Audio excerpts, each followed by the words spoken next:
kejahatan yang dilakukan sama manusia tapi ngalah-ngalahin setan, ya ini kejadian pembakaran tenda pengungsi yang dilakukan sama Israel biadab ya di Rafah baru-baru ini. Sampai ada bayi yang terbakar hidup-hidup. Lo lihat, udah gak ada tempat aman lagi di Gaza. Gaza itu udah kecil banget dibanding dengan keseluruhan Palestina yang udah dicaplok sama Israel. Ya, dari North Gaza dan wilayah lainnya sampai yang paling ujung perbatasan sama Mesir yaitu Rafah itu dibombardir abis. Gak ada abis-abisnya. Di situ manusianya bukan 1, 2, bukan 10, jutaan orang. Pengungsi Palestina itu bukan ribuan, tapi ratusan ribu, jutaan orang. Masalahnya kalau mau perang ya fair. Tentara lawan tentara. Jangan lu frustasi terus lu gak berhasil, lu jadi ngebunuhin anak-anak dan wanita. Gila ini. Lebih dari banci apa ya namanya ya? Lebih dari pengecut tuh apa sih namanya? Ada gak kata-katanya di bahasa Indonesia? Kasih tahu gue dong. Campurin tuh pembantai, banci, pembunuh ya. Abis itu juga pengecut. Abis itu juga bahkan mereka juga sampai ada jual beli organ ya. Nanti ini seru nih, jadi pembahasan yang beda lagi nih gitu. Pemerkosa, perampok, bahkan budaya Palestina juga dicuri juga nih sama bangsa terkutuk ini ya, Israel ini ya, Zionis Israel ini. Bukan rasnya yang kita benci, tapi pikiran mereka, tindakan mereka kita benci. Ya, berdasarkan Tempo ya, jadi kita mengutip dari tempo.co.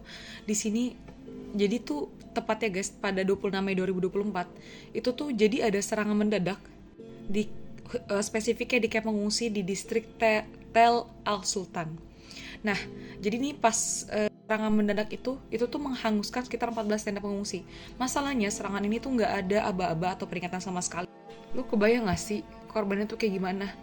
Gitu. Kami melihat tenda-tenda terbakar dan kemudian kami harus mengumpulkan anggota tubuh yang terpotong-potong dan anak-anaknya mati. Nih ya, gue alhamdulillah pas 2018 itu pernah ke Palu saat pasca likuifaksi dan tsunami dan gempa di sana. Lu tahu nggak rasanya gimana? Gue nggak ngeliat mayat secara langsung karena gue datang 2 minggu pasca bencana kurang lebih. Gue tuh mencium bau mayat aja, itu mental gue down banget. Mencium bau mayat, gue nggak kebayang ngelihat potongan daging tapi manusia. Dan gue berkali-kali video gue nggak berhasil di post sama platform ini ya. Tapi nggak apa-apa.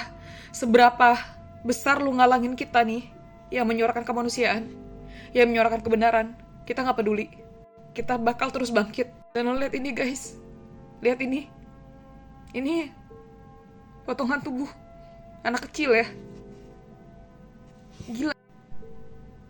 Dan berbagai respon internasional ya, masyarakat dunia, mereka juga banyak yang bukan muslim dan bahkan gak punya agama, mereka tuh marah banget soal ini gitu. Gue gak peduli agama lu apa, gue gak peduli kepercayaan lu apa, tapi selama lu masih sama-sama manusia, gimana reaksi lu ngeliat ini?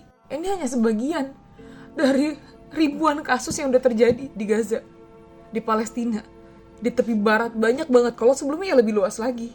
Kan karena udah banyak aja dicaplos sama Israel sekarang. Dari serangan mendadak itu 45 orang tewas, 249 lainnya luka-luka. Dan itu gak beretika banget.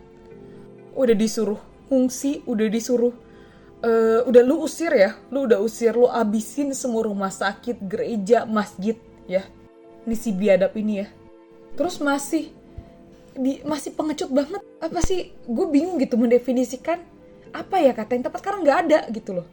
Nggak usah ngibul gitu. Kalau kita ngeliat orang kecelakaan aja tuh langsung kayaknya rasanya gimana gitu ya, kayak stres gitu, kayak langsung wah gila nih berdarah depan kita. Kebayang jadi kayak gini. Terus masih ada aja yang omongan-omongan jahat gitu ya, yang masih mangkir, masih dukung gitu. Ya gue nggak tahu ya dia tuh mikir pakai apa, ngelihat pakai apa, terus dia tuh tahu beritanya apa. Gue bingung. Bagi lu yang masih ngedukung pembantai ini, lo kasih tahu dong, kayak apa sih alasan lo masih ngedukung Israel tuh apa gitu? Apakah karena sekedar lu kemakan berita, kemakan hoax, atau apa gitu? Gue penasaran gitu. Terus ya, nih ya, emang ya literasi tuh penting banget gitu. Jadi gue juga nggak heran gitu ngelihat komentar-komentar dari postingan gue tuh yang kayaknya nggak beradab banget gitu ya, sampai Ya karena ya semoga dapat hidayah deh ya gitu, semoga dapat pencerahan untuk mau berubah lebih baik dan cari kebenaran gitu. Nih guys, ini aja kampus-kampus di Ivy League ya. Jadi Ivy League ini adalah kumpulan kampus-kampus paling top dunia dan yang berada di Amerika. Itu tuh mereka tuh protes mahasiswa-mahasiswanya gitu loh, menentang ini gitu. Kita tuh kayak mikir aja gitu, apakah mereka orang yang bodoh? Apakah mereka yang intelektualnya rendah gitu? Kok mereka bisa mau sih bersuara gitu ya untuk Palestina gitu? Emang mereka nggak riset? Emang mereka nggak cari tahu gitu loh? Makanya kita tuh biasain gitu loh untuk oke, lu nggak tahu nih alasan lu membela Palestina, nggak masalah, tapi lu cari tahu, tapi lu baca, lu cari tahu sana sini, bandingkan gitu, berbagai berita, berbagai media, nggak cuma satu berita doang gitu loh. Ini keyword yang gue cari di Google, protes support Palestine. Di Paris lah, di London lah, di Greece lah, di mana lagi nih, Berlin lah, pokoknya banyak banget. Mereka itu juga orang-orang terdidik, kita juga harusnya sama gitu loh. Ini masyarakat Indonesia harusnya searching juga di postingan-postingan gue juga jadi tahu ternyata masih banyak banget para manusia ya, mungkin bangsanya sama Indonesia, cuma gue nggak tahu apakah dia manas-manasin atau dia bokis atau emang dia beneran pendukung Zionis Israel ini ya, Zionis najis ini ya gitu. Jadi bahkan di konstitusi negara kita ya, pembukaannya bahwa sesungguhnya kemerdekaan itu ialah hak segala bangsa dan oleh sebab itu maka penjajahan di atas dunia harus dihapuskan karena tidak sesuai dengan peri kemanusiaan dan peri keadilan. Pas banget gitu loh. Jadi ya sikap-sikap seperti itu bertentangan sebenarnya dengan konstitusi. Jadi Anda semua mau yang dukung Israel kayak atau dukung siapapun, bangsa manapun, orang manapun yang memang dia ternyata bertentangan dengan nilai kemanusiaan dan memang mereka menjajah, ya lo bertentangan dengan konstitusi gitu. Gue nggak usah bawa-bawa agama deh, kalau udah bagi muslim udah jelas banget ya gitu. Cuma yang sesama manusia ini loh gitu.